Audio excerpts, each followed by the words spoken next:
Amigas y amigos del canal de Congreso, estamos en su programa En el Tintero y en esta ocasión vamos a hablar de un tema fundamental, uno de los desafíos de México, la vivienda digna. Un derecho que tenemos en la Constitución las y los mexicanos y que nos enfrenta a grandes retos, y para ello tengo una invitada que de esto ha trabajado muchísimo, ni más ni menos que la diputada Lilia Aguilar Gil, quien además ha sido presidenta de la Comisión de Vivienda de la Cámara de Diputados. Así es. Y ahora es secretaria de la propia comisión. Así es. Pero además ha impulsado una serie de cambios legislativos y trabaja en otros. Y por supuesto, además, una lucha, además de la parte legislativa. Diputada, bienvenida a tu espacio del canal de Congreso. Es para mí un honor y para nuestra audiencia tenerte en tu programa En el Tintero. Muchísimas gracias por la invitación, pero además muy emocionada de venir a hablar de esto que yo digo que es un tema poco sexy, ¿no? Porque no incluye gritos ni jaloneos, bueno, casi nunca, pero tiene que ver con nuestros derechos fundamentales, ¿no? Y sobre todo para una generación, vamos a decir que está entre los 30 o abajo de los 30, que se ha vuelto un reto tener una vivienda. Y mira, te quiero compartir a nuestro auditorio que cuando uno lee la Constitución desde hace muchos años y dice, ahora incluso se ha reformado para bien, que tenemos derecho a una vivienda digna, entonces yo pensaría que alguien me va a regalar una vivienda. Claro. En términos, si tú quieres, inocentes. Y la realidad es que alguien ha dicho, no, esa es una cuestión programática. Ha cambiado esto para que no sea solo un anhelo, sino se haga realidad. Ha cambiado inclusive el término, o sea, porque pareciera que es una cosa secundaria. Inclusive cuando yo fui presidente de la Comisión de Vivienda en la legislatura anterior, había un diputado de aquí de la Ciudad de México del Partido de Acción Nacional que se apellidaba Torreblanca, al que le envío un saludo si nos ve por acá, que demostraba un poco la visión de la derecha, ¿no? Él decía, y creo que de buena fe, que habíamos cambiado la Constitución como un mero cambio estético. ¿A qué me refiero? Cambiamos el término digna y decorosa por el término adecuada, que para muchos puede parecer un término estético, pero no lo es. De fondo significa casi 30 años de estudio de la Organización de las Naciones Unidas, que ha llevado a cómo cambiamos el concepto justo de la vivienda a ser un derecho económico, a ser un derecho humano. Porque el término digna y decorosa pues era cualquier cosa, ¿no? Al grado que llegamos que en México se otorgaban viviendas a casi $500,000 de pesos de 40 metros cuadrados, 48 para ser exactos. Eso significaba que no hubiera espacios habitables, sino simplemente pues prácticamente un techo que te cubriera, que además estaba en sobreprecio. Cuando nosotros hacemos el cambio constitucional en el tema de cambiar digna y decorosa por adecuada, le ponemos características en la ley de vivienda, que son 7 específicamente, que hoy decimos, primero, no te van a poder quitar tu vivienda por una deuda civil, por ejemplo. Primero. Segundo, que el costo de la vivienda tiene que ser asequible. Y asequible no quiere decir barata o cara, quiere decir adecuada a tus posibilidades. No importa lo que diga el mercado, tiene que estar adecuada a tu ingreso y, vamos a decir, a el costo que significa vivir en cierta o determinada zona. Segundo, debe ser habitable, que tú tengas un área donde vas a descansar, separada donde vas a comer, a donde te vas a asear. No más estas viviendas de 48 metros, y aunque la Constitución no marca el espacio, cuántos metros cuadrados, sí lo hará las leyes secundarias. Además debe de tener adecuación cultural. Tú y yo hablábamos un poquito antes de entrar al aire, que yo soy de Chihuahua, y en Chihuahua los climas son extremos. Por ejemplo, en Chihuahua construimos mucho con algo que decimos nosotros tierra, que es adobe, porque el adobe es completamente térmico, mantiene una casa fresca en el verano y mantiene una casa calientita en el invierno, y eso estaba prohibido casi por las constructoras porque se quiso imponer el mercado del bloque. Entonces, hoy la Constitución permite que tú puedas construir de tierra o de lo que tú quieras, dependiendo de la zona donde vivas, que sea adecuado no solamente a tus usos y costumbres, sino también al clima. Además, debe de tener servicios, porque, como tú sabes, por mucho tiempo en la época del neoliberalismo en este país, la vivienda fue una mercancía y se ofrecían viviendas de estas medidas que yo te decía, pero además alejadas de los centros urbanos, y la gente no tenía no solo transporte, sino que no tenía ni agua, no tenía drenaje, les entregaban pies de casa. Te interrumpo y sigues con las demás. La ONU dijo que eran guetos y recomendó a México no seguir con esto. Exactamente. Porque francamente eran guetos, además muy aislados, hacías 3 horas del centro urbano o centro de trabajo, ¿no? Si te iba bien y si tenías vehículo. Por ejemplo, en Chihuahua, en Chihuahua capital, hay el ejemplo más claro, lo tenemos con un centro de habitación, pues, que estaba pegado a la caseta de Sacramento. Prácticamente estabas no solamente fuera de la ciudad, sino que necesitabas un transporte que no fuese ni siquiera urbano para llegar, y además no solamente no había camiones, sino que pues cuando menos necesitabas recorrer 30 kilómetros para llegar a la ciudad. Eso es solamente un ejemplo. Y esto sucedió en todas las ciudades. Debe de tener certeza jurídica, es decir, qué es lo que pasó con el boom de la vivienda como mercancía. Pues que se volvió el negocio de muchos gobernadores y el negocio de muchos directores del Infonavit y el negocio de muchos presidentes. Era la caja chica el Infonavit, porque es un dinero que entra de los trabajadores y entonces se utilizó de manera equivocada.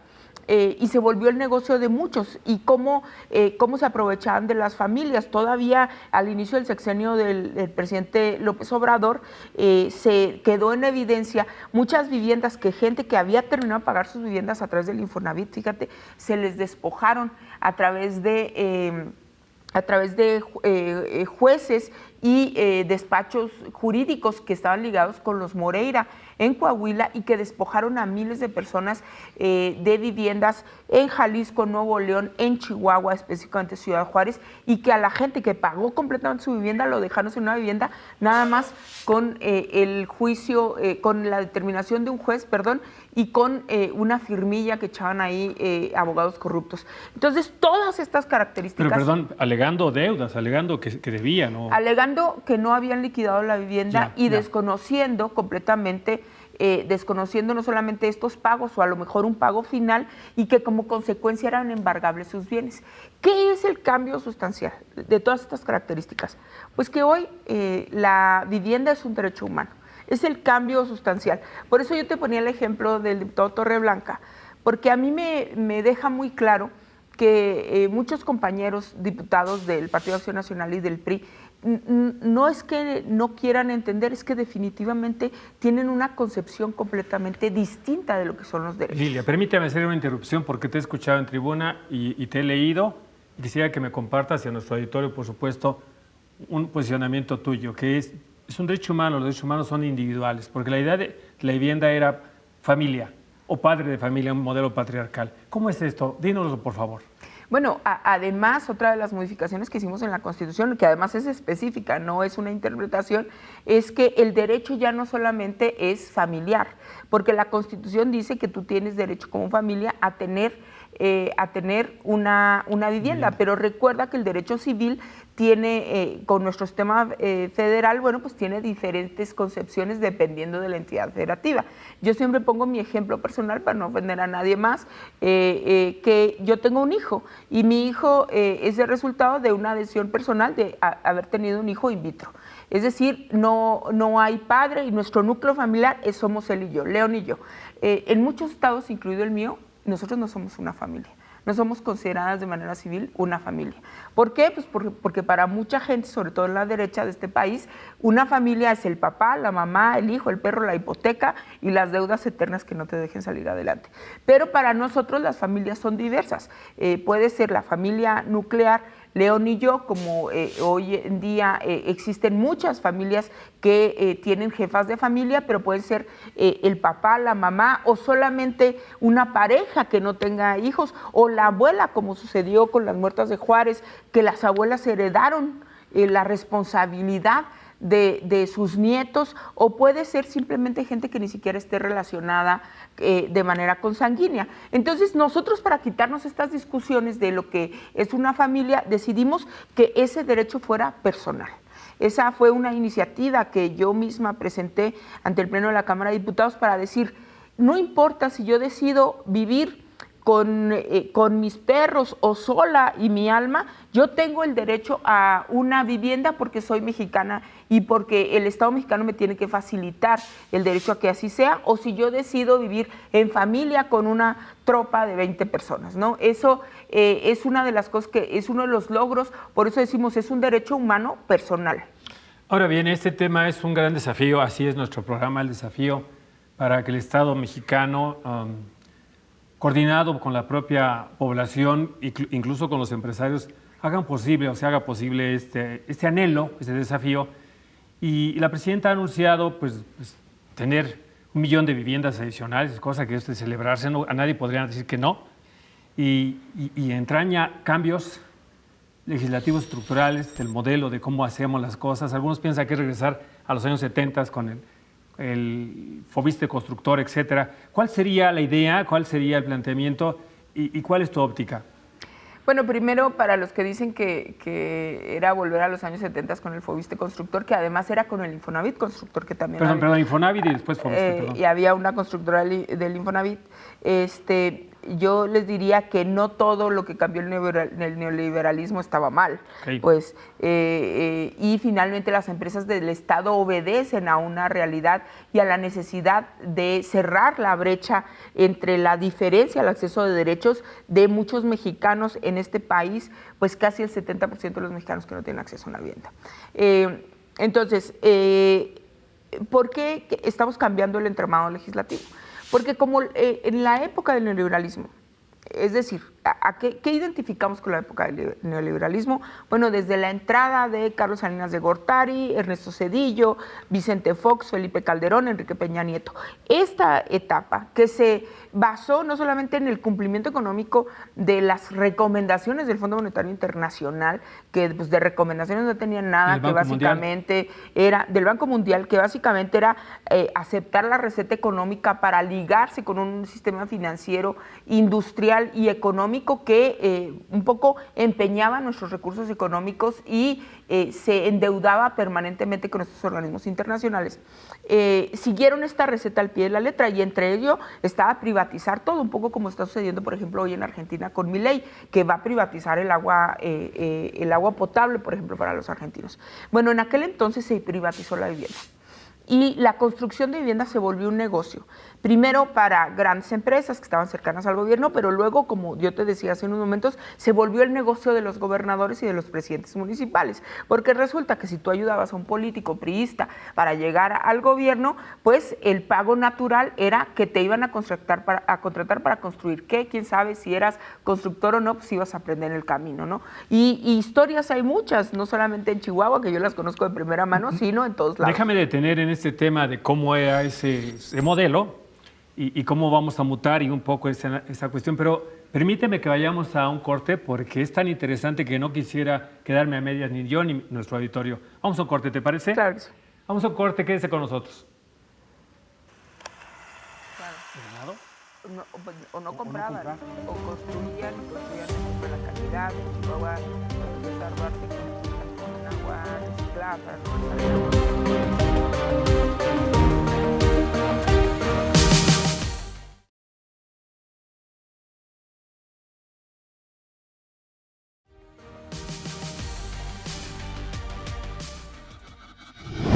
Estamos de regreso en su programa En el Tintero. Estamos hablando del desafío de México, la vivienda. Lilia, nos estabas hablando de este esquema en momentos donde se apoyaba políticamente por parte de empresarios y después se redituaba en contratos, en prebendas que no diría yo que podrías calificar a priori, habría que revisarlas, pero sí los resultados. Viviendas alejadas, no con una situación, digamos, funcional, pero además grietas, socavones, etcétera, abandonos. Pero además alejados, ¿no? Las ciudades de dormitorio que se crearon alrededor de muchos centros urbanos, porque salía más barato construir barato, ¿no? Sin planeación, sin mecánica de suelos, como tú lo comentabas, y sobre todo sin el apego, ya no digamos arquitectónico, ni siquiera de ingeniería básica para la construcción de viviendas. Y se utilizaban materiales baratos y se vendían las casas como de oro, como dicen en los pueblos, ¿no? Y se volvió esto una práctica donde además no solamente se pagaban los favores a los empresarios, sino que los propios gobernadores se volvieron constructores. El ejemplo claro está con Borges, no sé si te acuerdas de estos gobernadores de la época de Peña, que todos se volvieron constructores, ¿no? Porque el negocio estaba precisamente en contratarse a sí mismos para construir vivienda que luego vendían carísima a los ciudadanos. Entonces, ¿qué es lo que dada esta práctica que además encareció muchísimo el mercado de la vivienda, y luego que se hizo esta práctica, además no conformes con cobrarle carísimo a la gente, y luego, por ejemplo, Calderón convirtió las viviendas y los créditos del Infonavit en una pesadilla. ¿Por qué? Porque resulta que pues les cobran interés sobre interés, luego les pusieron una estrategia financiera terrible donde les prestaban más para que pudieran pagar los sobreprecios que tenían los constructores, pero resulta que la gente no tenía realmente para pagar esos créditos y les daban una cosa que se llamaba demasías, que les daban un piquito más de extra. Pues a la gente si le decías, oye, lo vas a poder pagar, nada más tienes que pagar el 80% de tu sueldo, pues la gente financieramente creía que eso era posible y se volvieron un caos, no solamente los créditos privados, sino también los créditos públicos. Entonces, dada esta situación con la que nos topamos cuando llegamos al primer gobierno de la Cuarta Transformación, que es la del presidente López Obrador, el presidente López Obrador promovió estas reformas que tenían que ver con el cambio de paradigma de lo que era la vivienda. La vivienda tenía que ser adecuada, modificamos la Constitución por eso. Segundo, modificaciones a las leyes secundarias de vivienda que tienen que ver con estas 7 características que te decía, pero cuando entramos al gobierno de la doctora Claudia Sheinbaum, yo tuve el gusto de participar en la estructuración de la agenda de vivienda, junto con hoy quien encabeza la SEDATU, que es Edna Vega, la arquitecta Edna Vega, maestra, ya ando yo cambiándole de profesión. Entonces generamos un plan que tenía que ver no solamente con una política pública de creación de vivienda, que por cierto tú decías ahorita que es 1 millón de viviendas, ha evolucionado completamente la meta. Hoy estamos hablando de 1.200.000 viviendas que va a construir el Infonavit. Solamente las que va a construir el Infonavit y 600.000 más que va a construir la CONAVI para no derechohabientes. Porque también hay que decir algo, el mayor déficit de vivienda en este país, que estamos hablando más o menos de alrededor de 8 millones de viviendas en déficit en este país, frente a 6 millones de vivienda abandonada de la que tú mencionas ahorita, por estos excesos de construcción en lugares inadecuados, de inundaciones, de malas construcciones. Bueno, tenemos 6 millones de viviendas ahí que no están habitadas, que no se pueden utilizar y que están vandalizadas en su mayoría o ocupadas. Entonces la presidenta ve este reto y dice, no solamente vamos a cambiar la estructura legislativa, sino que vamos a hacer una política pública muy agresiva para la construcción de viviendas. Entonces hoy el Infonavit, participamos en la modificación también de las leyes del Infonavit, que crea esta nueva constructora del Estado mexicano, que le va a construir, que también va a mantener una relación sana con las constructoras privadas, porque hay que decir algo, no todos los constructores son malos. Cuando hablamos de estos ejemplos, bueno, pues estamos hablando de una práctica que fue deleznable por parte de muchos políticos, sobre todo del priismo y del panismo, y que se volvió pues un problema para el desarrollo de vivienda, pero hay constructores, nosotros tenemos empresas constructoras en Ciudad Juárez que son históricas, que hicieron frente a la crisis de la vivienda y que hoy todavía siguen no solamente construyendo viviendas, vamos a decir, de clase media alta, sino que han entrado a la construcción de vivienda de interés social, como se conoce, que son viviendas, vamos a decir, para la gente que tiene los ingresos más bajos en el país. Entonces, también esta constructora pues tendrá una relación con estas empresas. ¿Para qué? Para que haya una construcción sana y sobre todo reglas abiertas en la contratación de otras constructoras y sobre todo porque necesitamos a la industria constructora en este país. Un tema quizá aledaño, pero no podría yo no comentarlo contigo, a reserva de que tengas o no una opinión, y es ese problema que trajo las viviendas abandonadas, pues tuvo que ver con personas que entraron a invadir. Y estas invasiones han sido materia incluso de un homicidio público por parte de una mujer de la tercera edad, que ha sido un tema paradigmático. Y luego especulaciones con ganas de arreglar el tema donde se habla de regularizar al invasor y enfrentamos una política compleja, una política pública compleja. Esto debe estarse pensando nuevamente o repensándose. ¿Cuál sería un poco la estrategia con estas viviendas abandonadas y la regularización de quienes hoy las ocupan? Bueno, primero, ahora sí que vamos tomando este asunto por partes. Yo recuerdo este caso del que tú hablas, que es muy paradigmático, pero que tiene otra característica que entiendo y que lamentamos mucho esta situación, porque a mí me parece que es un signo de que la gente siente que hay una pérdida del Estado de Derecho y eso no lo podemos permitir. Pero entiendo que esta persona, que no sé si siga detenida, rentaba su vivienda y entonces estas personas no habían hecho un pago, que esa es otra historia que también tendremos que abordar. Pero dicho eso, primero cuando yo te digo que tenemos el fenómeno de 6 millones de viviendas, fíjate bien, el concepto es completamente distinto. Abandonadas o no habitadas. Las abandonadas son viviendas que se construyeron y el constructor no las pudo colocar, no las vendió, o las vendió y las personas no pudieron terminar de pagar, y simplemente las casas no solamente están no habitadas, sino que además no tienen un estatus jurídico de propiedad, vamos a decirlo así.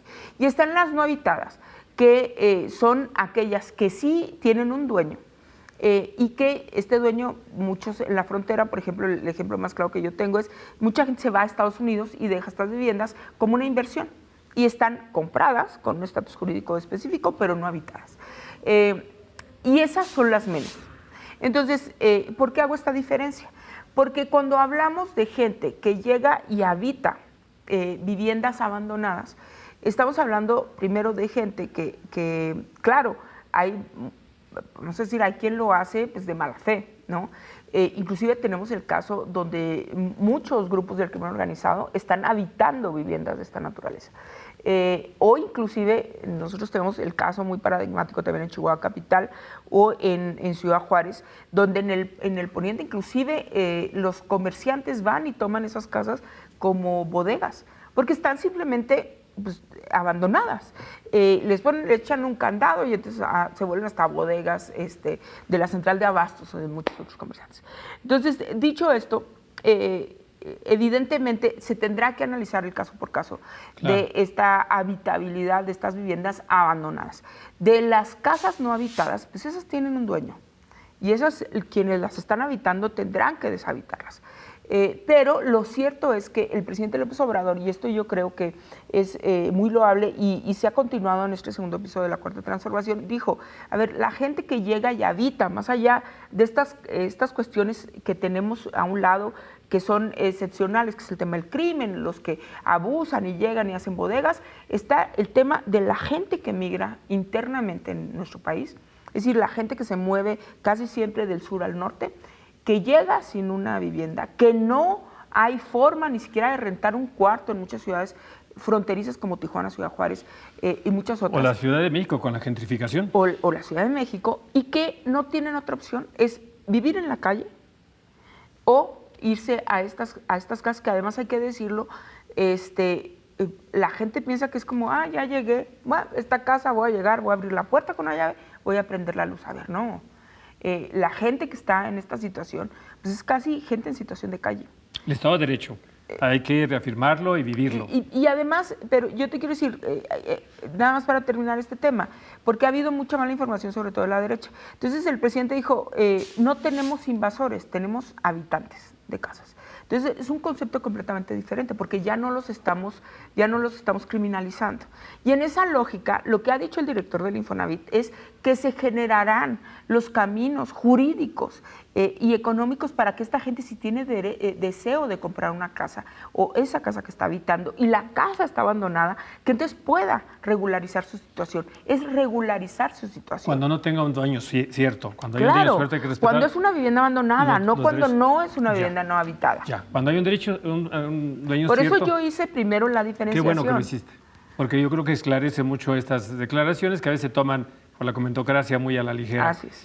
Y este desafío que tiene México, 1.200.000 viviendas, estamos Ya hablando de 1.800.000, 1.800.000. porque es 1.700.000 del Infonavit. Ah, cierto, dijiste, y además... Y 600.000 que va a ser 1.900.000, casi 2 millones. Fíjate, 1.200.000 del Infonavit, 600.000 de Conavi y 100.000 del Fobiste. Y un programa que deberá ser seguramente permanente para Claro, porque arribar tenemos 6 años superar para el llegar a esa meta. superar el déficit que Es tenemos. extraordinario, extraordinaria, es una meta extraordinaria que además va a acabar mucho con el déficit que tenemos de vivienda. Pero además tendrá una derrama económica. La industria de la construcción es un detonador Y es un discutible. fortalecimiento. Mientras hay una desindustrialización acelerada en Estados Unidos, por ejemplo, en Europa, México está haciendo un camino a la industrialización y entre ellas la industria de la construcción.